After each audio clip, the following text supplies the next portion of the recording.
Or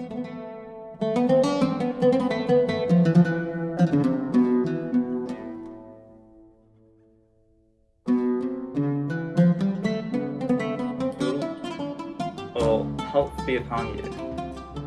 The excerpt from the second volume of Masnavi, like most part of this book, is a parable.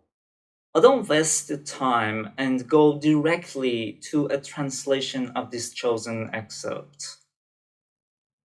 Bayezid, who was a famous Sufi master, went on so many journeys so he may find the guru of his time somewhere. Finally found an old man with a crescent-shaped back who had the mannerism of great men, blind in eyes and old of age, but bright in heart like a sage, one who has the eyes closed sees so many pleasant things which they cannot find if they open them. Many mysteries of the world become clear to us while we are asleep, and our heart becomes a window while we are dreaming.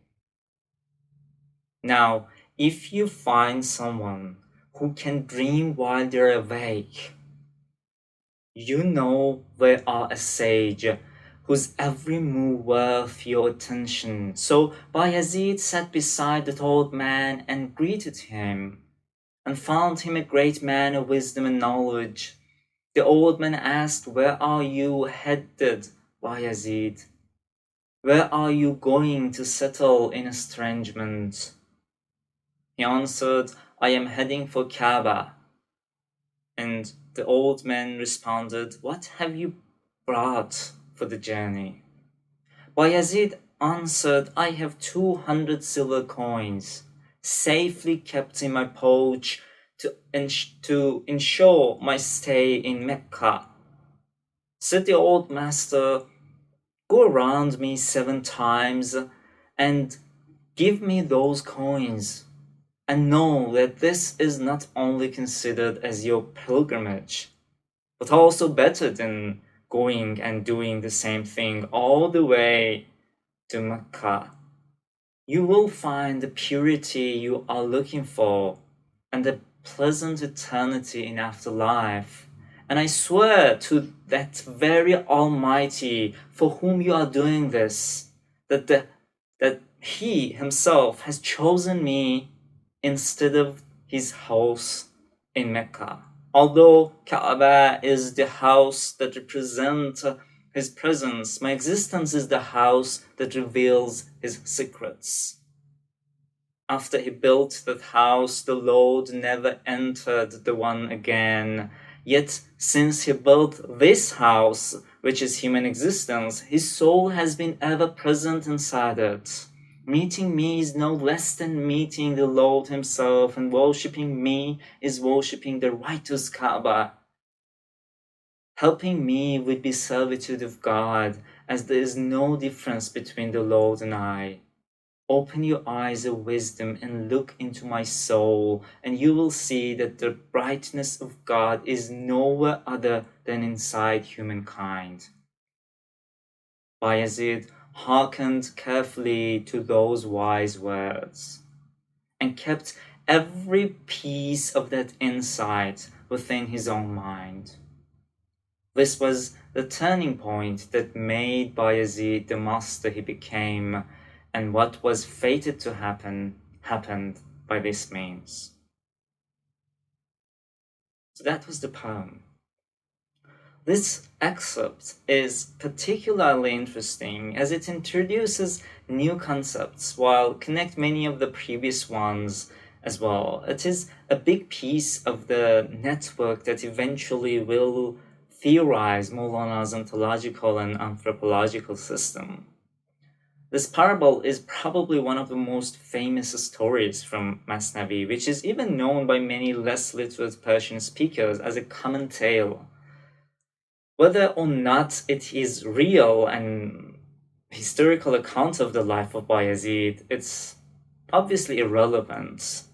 What is important here is the message that the story tries to convey.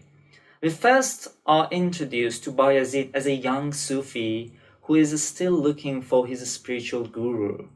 It is important because it has the implication that every single person needs that prominent encounter in their life to find their own path. As it is the old hunchback man, Shams for Mowlana, and for us, it can be anything or anyone, including but not limited to this very book of treasure named Masnavi. In Rumi's description of the old man, a couple of things are noteworthy. First, his blindness is considered a virtue, and it is mentioned that closing one's eyes on material world can be a path to open a spiritual eye to the spiritual realm. Second, he is described as having the quality of being able to dream while awake as an indirect result of this blindness. Yet, dreaming is a connection to the upper world, as Mowlana says. And while in sleep, you have no control over your dreams and it can mislead you. If you dream while you're awake, you make the same connection, but you can find the truth and the secrets. After this account, the dialogue between Bayezid and this old man begins, which conveys the last but main message of the story. Bayezid says he's going to spend 200 silver coins on a pilgrimage to Mecca, as Muslims do still, and they go around Kaaba 7 times as the main part of the ceremony. The old man indirectly says that this is a waste of time. Give me, a man in need, that money, which would be a more suitable use of the money, and run around me 7 times, as it is no different, maybe even better. He swears to God that he is chosen to be in Bayezid's path, for him to learn this lesson, because while Kaaba, which is known as the house of God by Muslims, represent the Almighty in the material world, the old man represents God's spiritual existence. He beautifully points out that God has never set foot in Kaaba, but he has blown from his own soul in humankind based on Quran. So he is more present within us than he is present within those stones of Kaaba. So helping the old man becomes a servitude to God himself, and Bayezid will eventually learn that the brightness of God is nowhere other than inside humankind. Once again, we see that using Islamic terminology to appeal to his disciples, Mowlana is essentially making a humanistic point, equating brightness and enlightenment with an inward journey rather than any other kind of outward one. Thought, intuition, and introspection. And that is what not only changes Bayezid's perspective forever and puts him in the path of righteousness, but also can be considered the main message of this story. It is the final thing we take with us from this excerpt.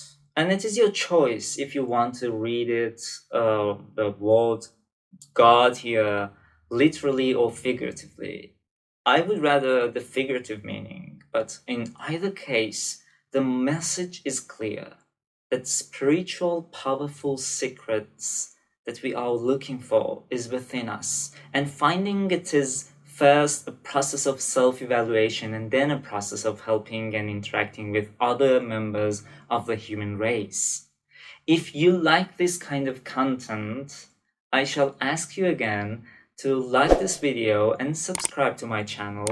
And if you find any of these videos helpful in your personal life, I will appreciate it if you simply buy me a coffee.